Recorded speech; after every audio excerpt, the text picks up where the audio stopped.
Well, hi everybody, and welcome to my shop where I'm continuing to work on the Westinghouse 1398. Here it is here. And here's the excitement. Excitement is in this bag here. I have all the replacement tubes that I need. I got a chance to test the tubes here yesterday, just the FM ones, and pick up some replacements. And yeah, I need replacements. Now the smart thing I did here is I put the new ones in a bag with the old ones. That's a pretty smart move. Now I got to figure out which are which. Shouldn't be too hard though. Shouldn't be too hard. Okay, so you can tell right away. That's the old 6H6. This is a double diode tube. Little guy, eh? It's kind of a funny looking thing. Here's the new guy. The old guy tested totally dead. Okay, this is for another project entirely, so I'll put that aside. Now, let's see.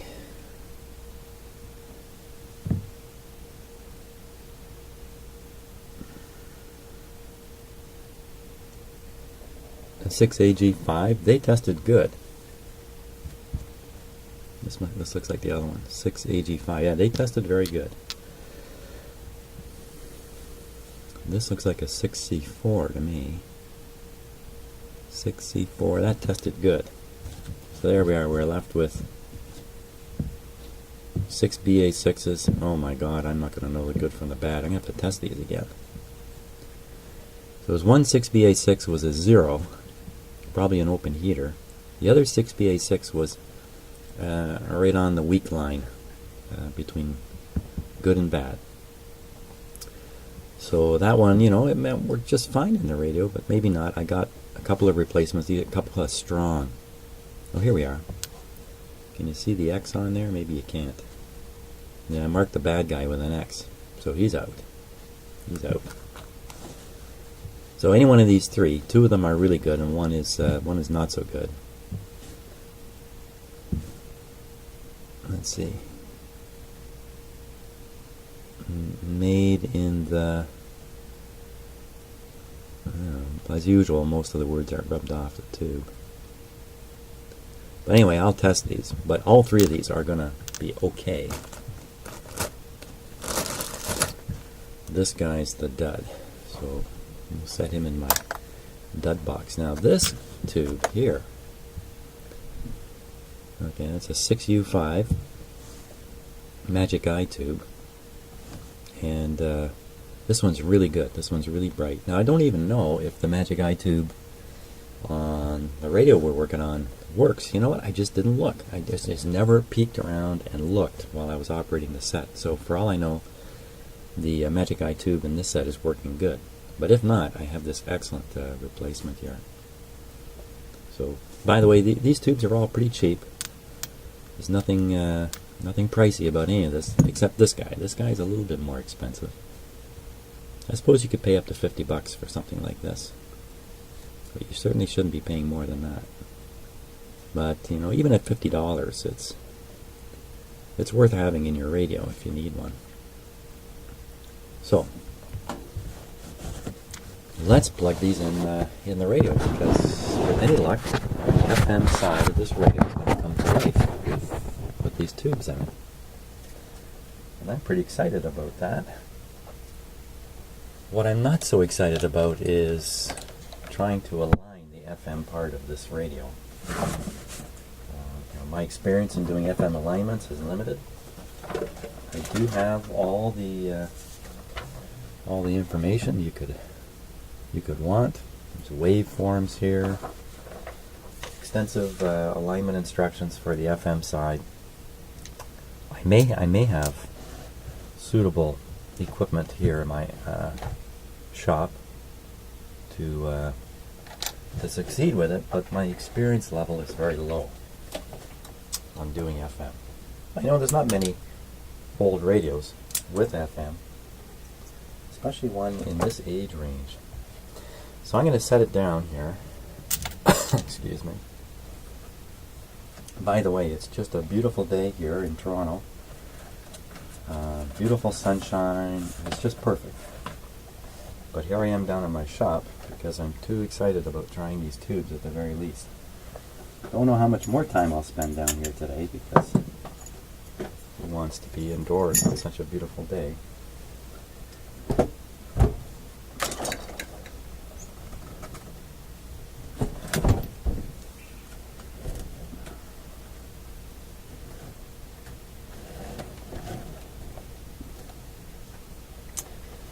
That's probably satisfactory like that.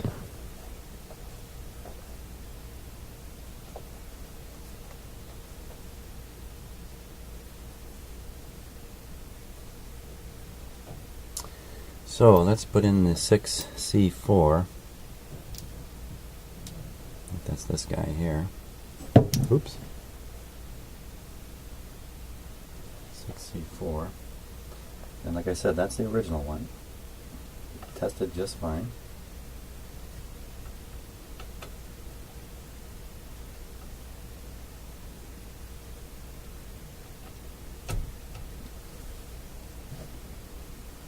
Okay, the 6H6,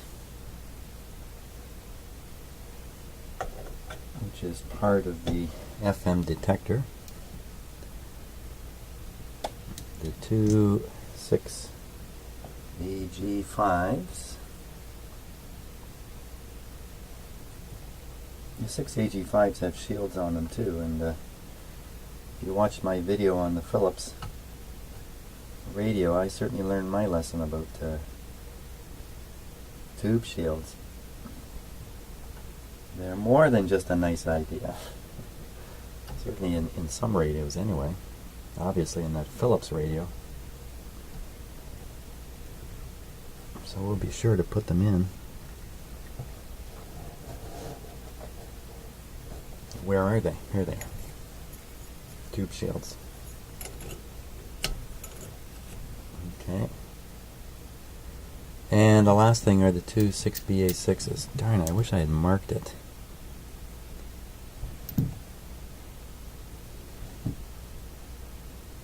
Eeny, meeny, miny, mo. Let's take these two and have a go. Here we go.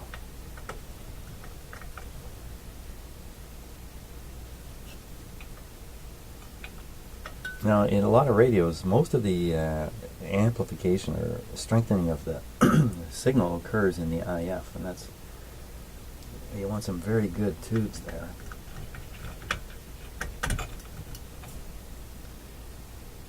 So if we find it's just not humming yet, I mean, that's not a good term. If we find it's not working well, you can always determine whether or not I have the best 6BA6s. So here's the last guy. We'll just set him over here.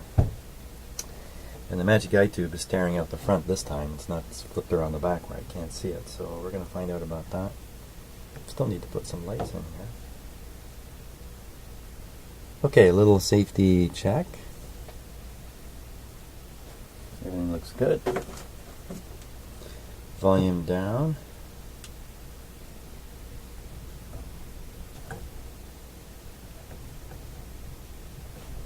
I'm going to put on my band changing clamp.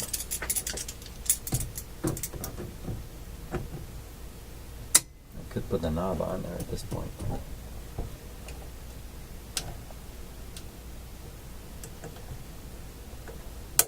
Okay, so the set is switched on.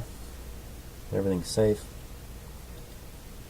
I'm not sure what band I'm in still, but we'll figure that out as we go.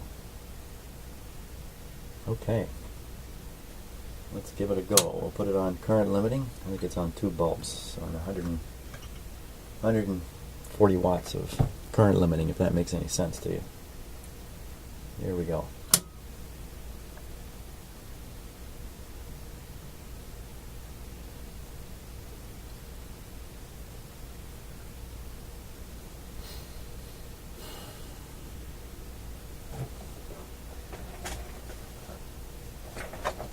Oh, a little noise in the speaker there already.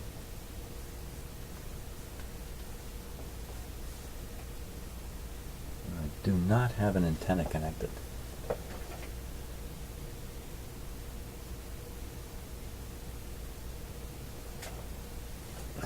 put on some kind of antenna here.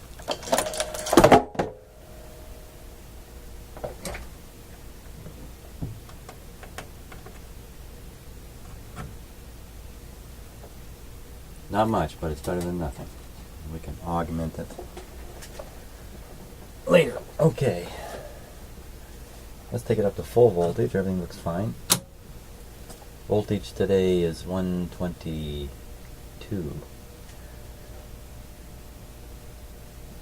Not that it matters that much. Okay, a little volume, please.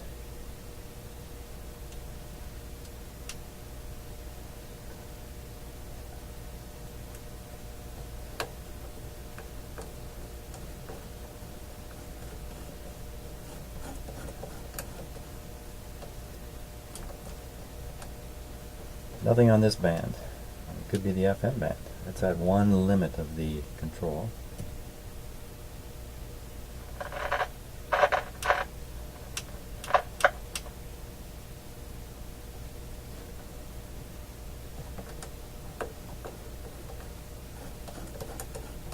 You don't have enough antenna, perhaps. Okay, volume down, another band.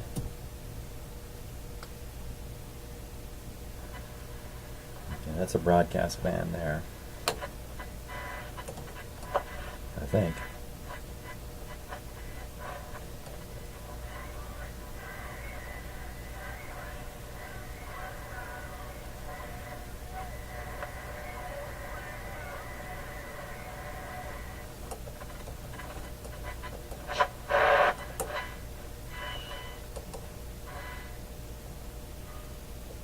Maybe one of my outdoor projects today can be to fix up the antenna into my shop here.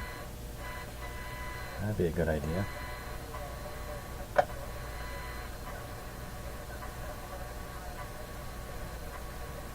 There's a little bit there. Okay, so that's the broadcast band. One more setting down. This could be the FM band. Let's see. Oh. That sounds a little... Oh, what was that? Some kind of noise right there. I got the volume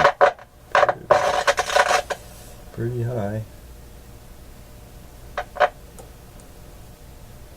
So that crackling, which is not apparent on the other bands, I think indicates we're using a different section in the variable capacitor. So that's another sign we're on FM. We're on FM here.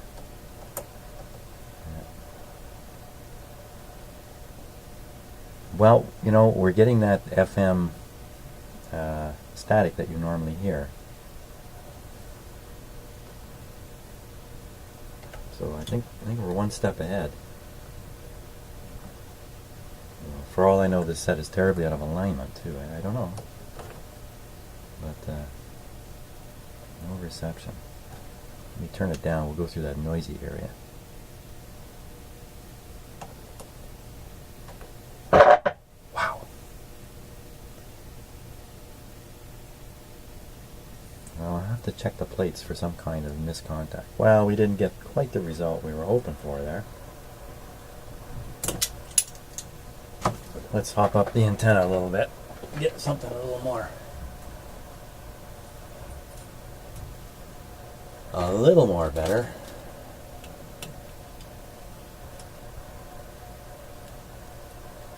Gee, I'm not even static. Maybe I'm not on the FM antenna. No, it looks like they run from the same antenna lugs.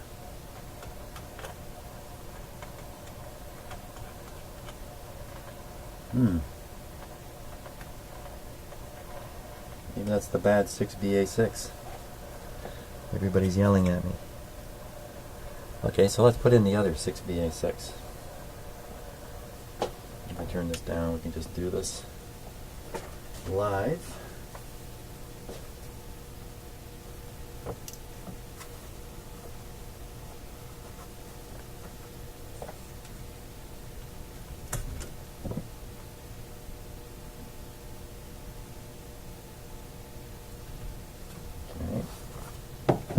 Now, of course, I may just pull out the good 6BA6 and put in the other good 6BA6. This one's still maybe the bad one. So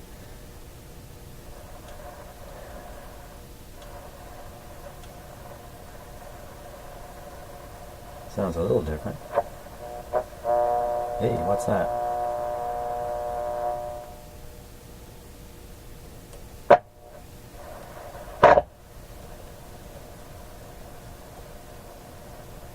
Come on, baby. Any little bit.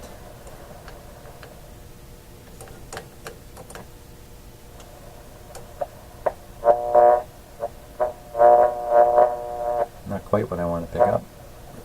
Something. Okay, no miracle apparently. No miracle being worked. Let's go back up on the AM band here.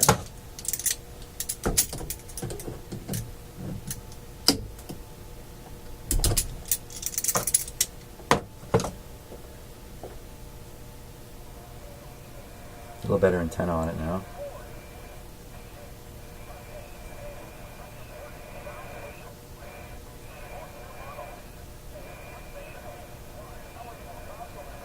I'm going to do a quick and dirty check on the alignment just by moving these a little bit.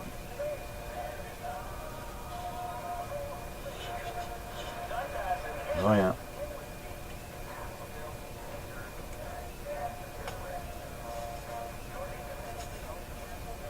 I think we can get a benefit out of the alignment of the IF there, but we have to do it properly. Well, that's our tube checkout. Oh, what about the magic eye? What about the magic eye?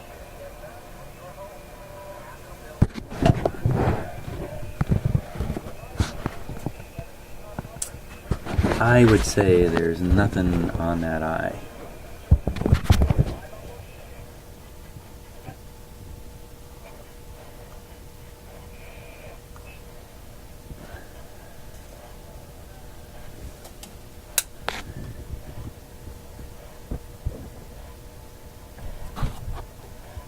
There's absolutely nothing there. All you're seeing is light being reflected on it. So let's try the other magic eye.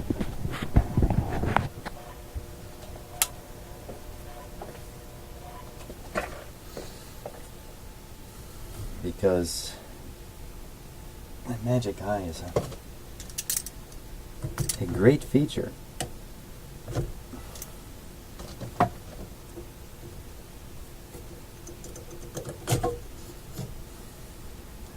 Dirty, eh?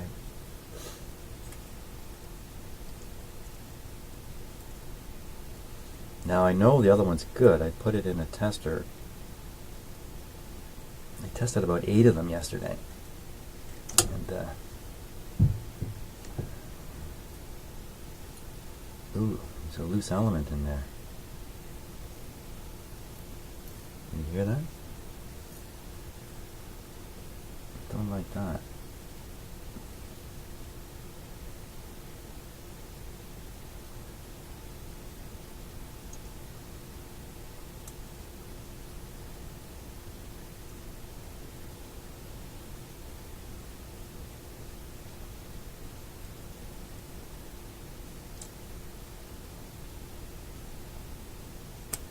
Okay. Fit this guy.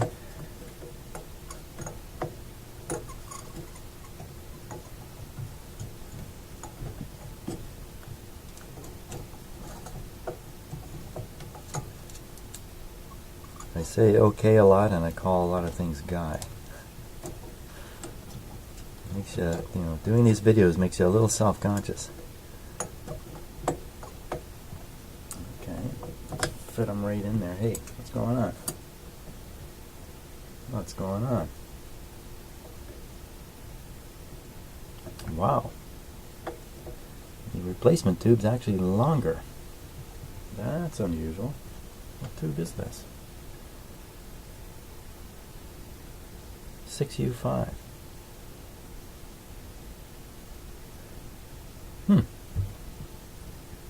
How's that work? I don't know, I can barely get this guy clipped in here. Okay, he's in. Not too good. We'll have to figure that out later. How to make it a little more secure. Okay, let's try. There we go. Okay, so we're right on full voltage here.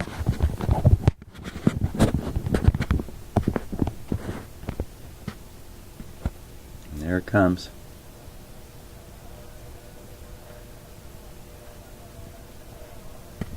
Bright as can be. Wow, it's one of the brightest I've ever seen, actually. No reaction to signal.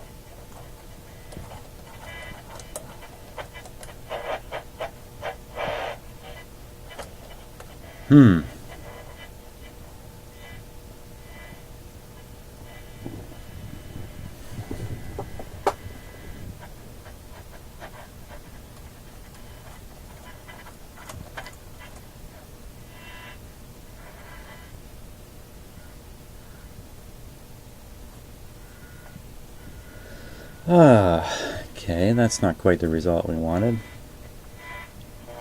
Well, we got a nice bright one on there anyway. And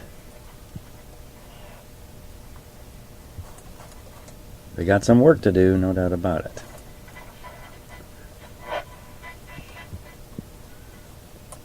Not a hint of change. Seems to me, if you've been watching my other videos, you know I'm struggling with a shadow meter on an old Philco. And here's another indicator of a totally different type. Oh well, we're one step ahead anyway. We've got a good working tube in there. And we got a bit of a better antenna. Let's give the short wave band. I'm pretty sure I know which is which now. So those are the two short wave bands. Let's try the upper one.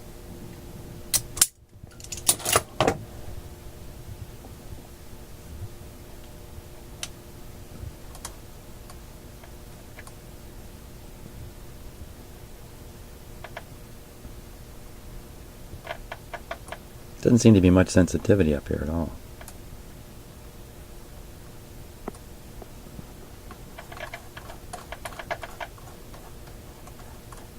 Just a little more noise. Sounds like it's coming from the tuning capacitor, so that guy really needs a cleanup.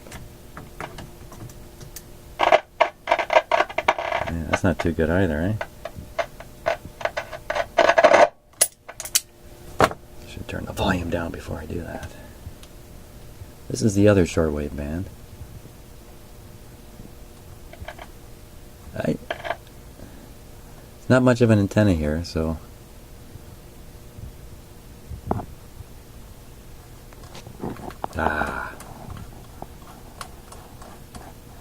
okay, well, alignment might pick all this up. Let's try one more fun thing. Okay, so we're back on the AM broadcast band. Let's try the buttons.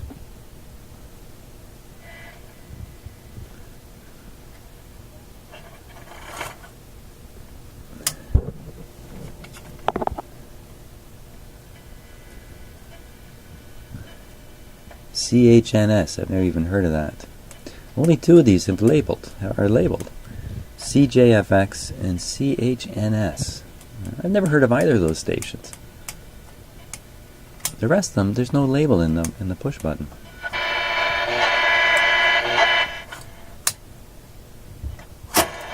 Whoa!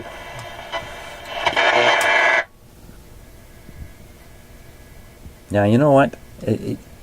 I have the feeling there's no AVC action in this radio at all. And the result of that is the eye wouldn't work if there's no AVC. And we would have these very loud... what you end up doing with a radio with no AVC is between stations you tend to turn the volume up pretty high to get the hiss. And then as you cross a station, of course, it blasts out of the radio because there's no AVC to reduce it. So I think we can be pretty sure the AVC is not functioning. And we're not too far ahead of where we were, unfortunately. And I think I'm going to have to test those 6BA6s to be absolutely sure I've got the right one in. So I'm not fooling around there. And we'll have to go from there. Just a little more poking around. I'm pretty hopeful that the shortwave is actually working and we just don't have a good enough antenna. Or a little bit of alignment will bring it all around. So that's it. That's it for now on the Westinghouse. I think I'm going to go outside and enjoy the sunshine. And we'll be back at this probably later today.